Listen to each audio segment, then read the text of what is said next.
to you. My name's Dale and this is Dale's Addiction. Today I'm doing my gym Q&A and I thought I'd do a get ready with me at the same time, because I thought I'd copy Kat, Kat L. She often does this to save time and I'm like, that's a great idea, Kat, so I'm with you. So I'm not going to talk too much about what I'm using. I will link what I'm using in the description box below, but yeah, so at the moment I'm putting on my serums, which my skin will want to drink in because we had a big night last night. Caught up with a friend, a great friend, long-time friend, and let's just say it's been a long time and we made up for lost time. Hence these big bags under my eyes. So it's Sunday morning. Ooh, look at that. I know I'm going to put this on the internet. It's Sunday morning and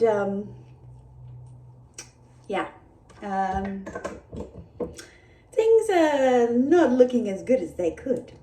So we'll kick off with some questions, and the first question is from my gorgeous friend Michelle Crawford. She said, if you were a bag, which one would you be? And she would be a never full because she is never full. Thanks for that question, Michelle. I think if I was a bag, what would I be? Oh my goodness. I think, I think I'd be a Fendi peekaboo.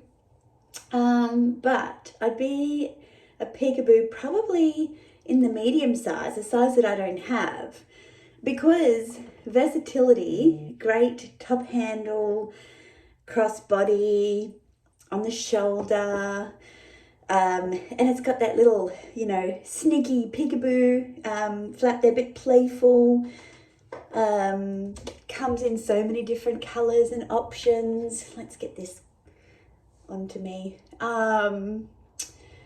Yeah, I think that's what I'd be because I like the versatility of the peekaboo and I like Fendi, obviously. Yeah, and funny that I went for medium because I don't have a medium, and I think the only thing that puts me off is it's kind of a size of bag that I don't wear a lot of. Thanks for your question, Michelle. Time for some moisturiser, I think. All right, now we've got Styled for Life. What's your fave food and when did you discover your love for bags? Did I just double dip? I did. See, look at that. Just waste your expensive moisturiser, Dale. Okay, my favourite food, I would have to say on the whole,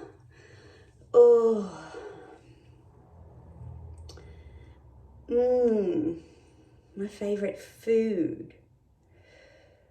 Okay, I went to cuisine, but that's not what you asked. My favourite food is vegetables.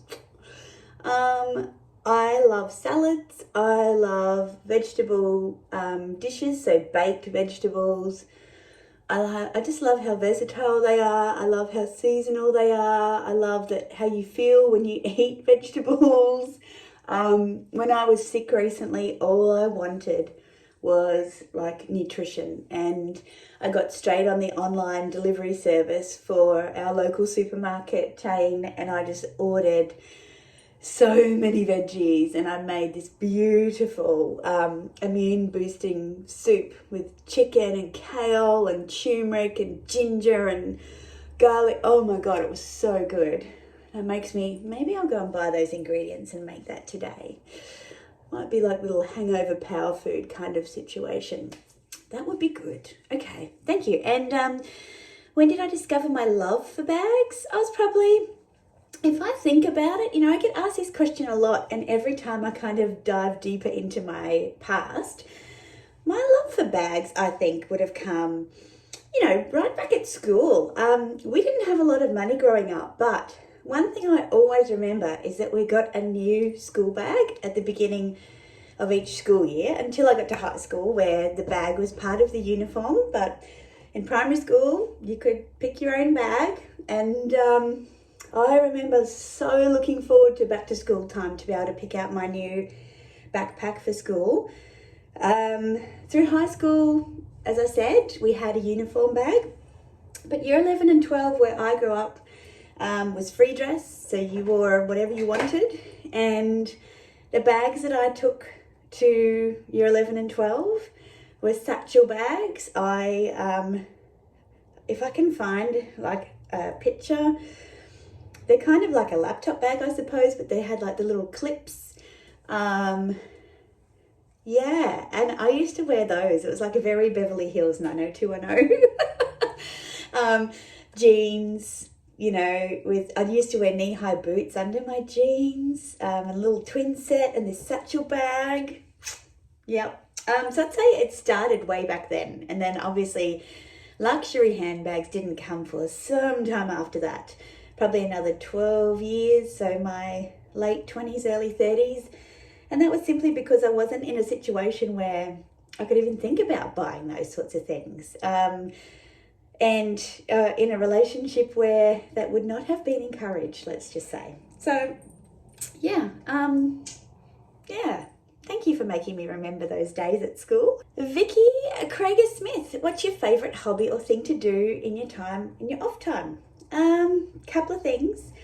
I love researching. What have I just put foundation onto my hand, Vicky, like you distracted me.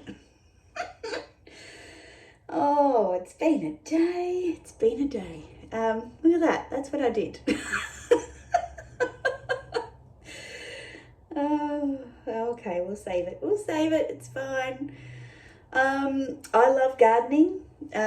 It's been quite depressing this year, actually, for me in the garden, because of the rain that we've had. It's just my garden in the front is based on western sun, so very dry, doesn't get a lot of weather, as in, I can control the water to that garden. So I have a lot of roses and kind of, you'd call it a cottage garden, something that's quite dry and arid, but I take good care of it. And then when all the rains come, they're plants that don't like the rain. And so, yeah, my garden has really suffered this year.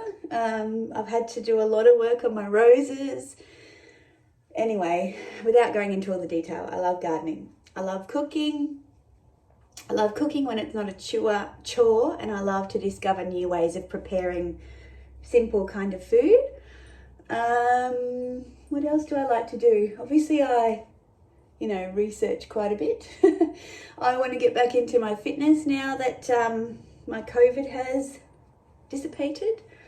And I really enjoyed my Peloton, and yeah, it was really sad that I haven't been able to do it, but I just had to rest. Otherwise, I think my recovery would have been even longer. So there's some things that I really enjoy doing. I was talking to my friend yesterday about planning a holiday. She's off to Italy in September, and I'm like, I need to start researching a trip for next year. So that is what I will start to do in my off time as well. So TB asks, I'm not sure if you've addressed this before. Do you have an Hermes bag on your wish list, and what is your opinion of Hermes? I have addressed it a few times, but for the newbies, for the people in the back, I do not have any Hermes bags on my wish list. I don't, it's not an aesthetic that I like.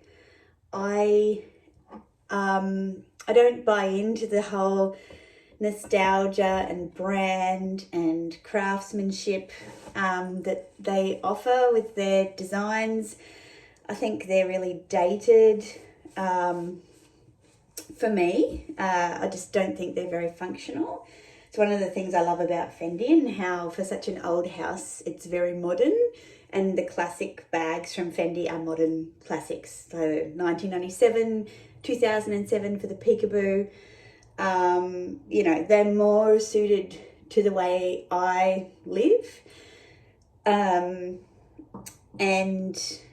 they're more intriguing and excitable to me, and they also tap into dying arts and artisans in Italy, and they're very proud of their Italian roots. And yeah, they're not, making bags that look like a horse would eat out of them. I know, yeah, when you ask for my opinion, you will get it, and I'm not, I want to be absolutely upfront. I know that Hermes is like an absolute holy grail brand for so many people, but for me, I have not been bitten, and I don't think I will be. Okay, Nick Snell, what do you think of novelty brands such as Moschino? Would you ever consider one of their items? I think they're super fun, Nick. Caitlin Pulowski has a bag that looks like a box of cigarettes. I love that bag. So we've gone from why I don't like Hermes to buying a bag that looks like a box of cigarettes. That's just me.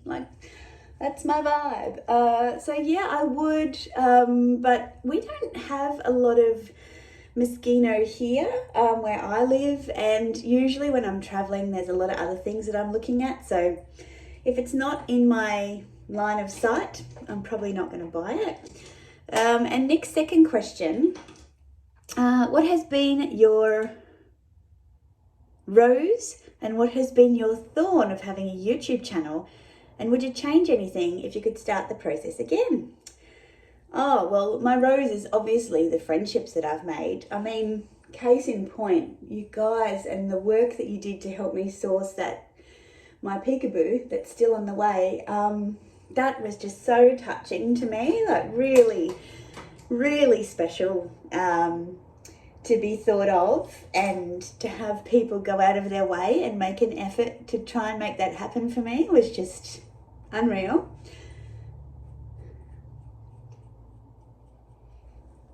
Actually makes me a little bit emotional.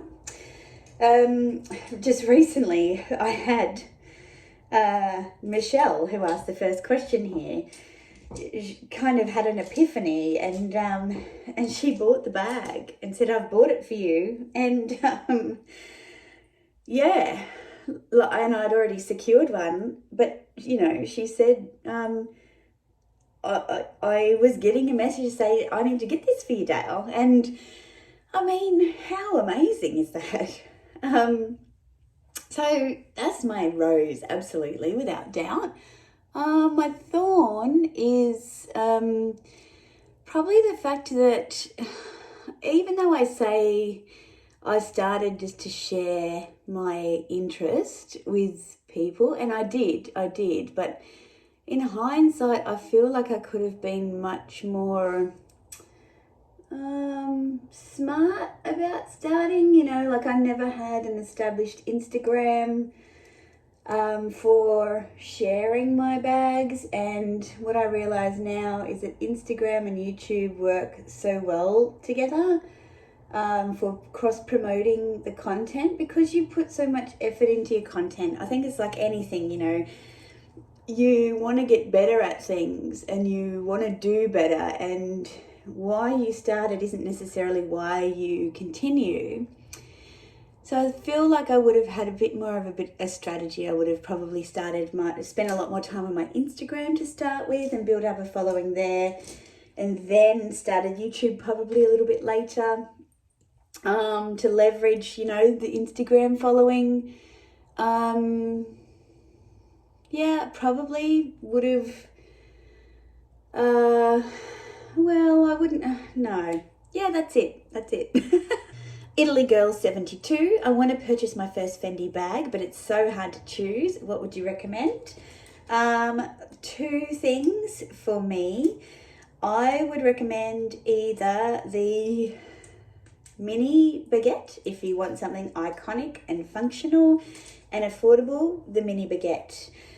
For me, I've got two of them. I love them. And the other bag that I've got two of that I love, but they're much more of an investment, is the mini peekaboo because of its versatility. So, yeah, I think the mini baguette is a great first bag if you're coming to Fendi.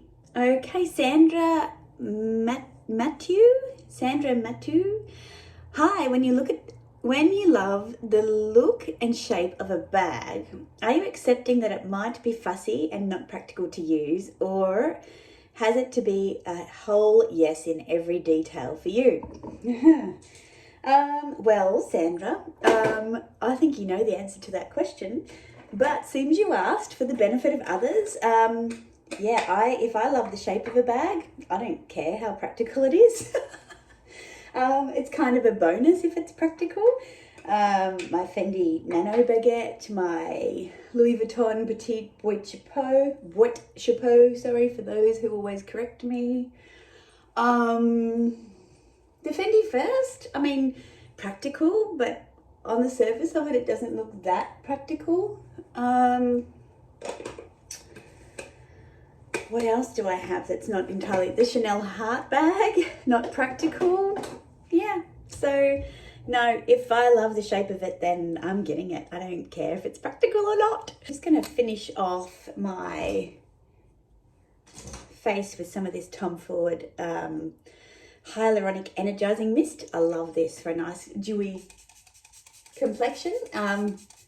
You saw me just put powder on, but I don't like matte finish, so I use the powder just to set my makeup, but I like this mist to give me that matte look back. Sorry, I hate having on my lips. Okay, Tawir Majid, please share with us your thought process and recommendations for choosing bag colours for someone who's starting out a handbag collection to avoid a closet of 10 black bags. Appreciate you. Well, thank you so much. I appreciate you asking that question, and it's a really good question to ask me now that I've been doing a bit of colour theory.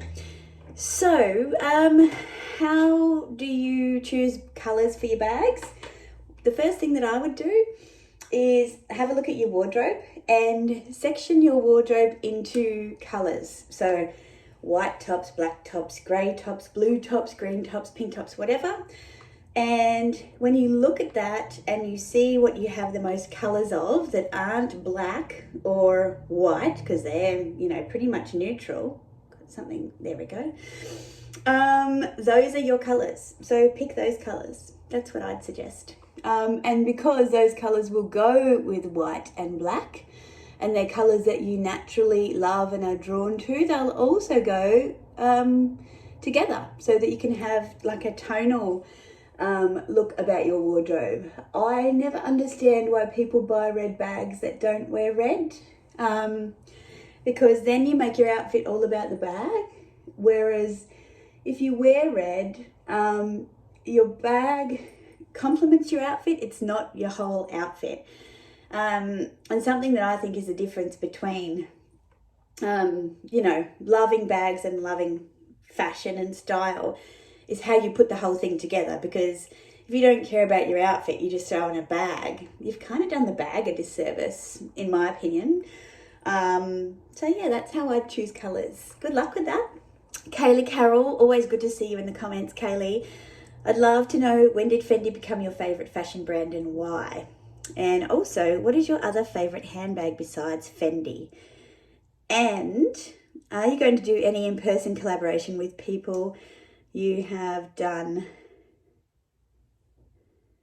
Oops, I've cut that one off. I think she was asking if I'm going to do any collaborations with other people because I've done some with Connor before. Okay, so first part of the question. When did Fendi become my favourite fashion brand? I would have to say after I bought my first Fendi piece. I mean, when Fendi first opened in Melbourne, I made a point of going to the boutique on Collins Street and I wanted to buy things, but it was early days for me in my luxury journey and I wasn't ready to drop that kind of money because Fendi isn't cheap. Comparatively to other brands, it's, you know, it's on the more expensive side. At least here in Australia it is. So yeah, I wasn't kind of ready. I didn't know anyone who really was talking about Fendi. And I don't have people, well, I do now, but at the time I didn't have people in my life that liked luxury. So it was a bit of a kind of a pioneering situation. But once I bought that peekaboo, I just couldn't stop and getting to know the brand.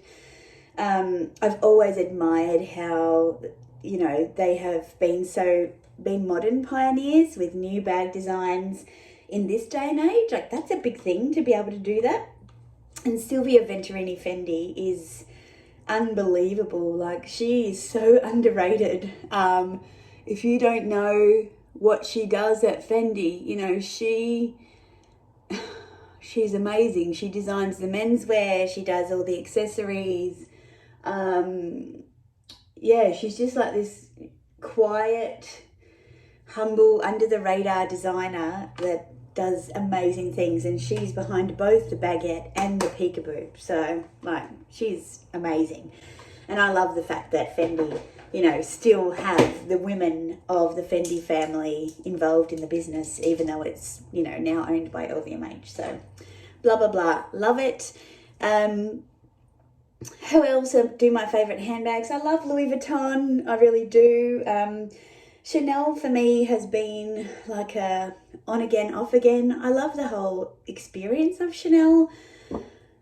Well, I used to love the whole experience of Chanel. But a lot of their bag designs I'm not a huge fan of. Only kind of the more whimsy, fun, modern ones. I don't really like their, you know, classic flaps and things like that. Dior, you know, same. They have a lot of like older looking bags, I suppose. I'm loving what they're doing with reinventing their classics, but again, I don't really do classics. So with Dior, I quite like, I like seeing what they come out with, but I'm not a big Dior shopper. So Louis Vuitton for me, because as much as people get frustrated with them and say, oh, but they don't do classics anymore, that's exactly why I love them. I think they always reference their heritage, but they're not going to be held back by it. And I think I appreciate the courage it takes to, you know, forge new paths and change things. And you will make a lot of mistakes before you get something right. And for every trend bag that they put out, there's a chance that, you know, 1 in 10 of them will end up being a classic. And that's how classics are born. There's a lot of failures before there's a winner, like any innovative process. Getting there. Any other collaborations? Yes. Look, when Amelia Rose has time in her diary, we're definitely going to do a collaboration. We'll do it on Zoom so that we can be on screen together. I prefer doing collaborations together rather than two people doing the same video and then you have to watch 2 videos. I think as a viewer, that can be quite onerous. But I think you can do a part 1 and a part 2 on each other's channel. It's more rich, the dialogue, and definitely when Connor and I, you know, do ours, we get feedback to that effect. So yes, we want to do one on Zoom. Meredith and I are going to collaborate soon as well. Nick and I will collaborate again because we had so much fun last time. But yeah, I'm going to see if we might be able to do it on Zoom as well and actually have a chat. So yeah, definitely up for more collabs. Okay, so they were all my YouTube questions. I am going to do my hair and then I'm going to sit down and do part 2, which are all the Instagram questions. So I will see you in the next video. Make sure you come back. Bye.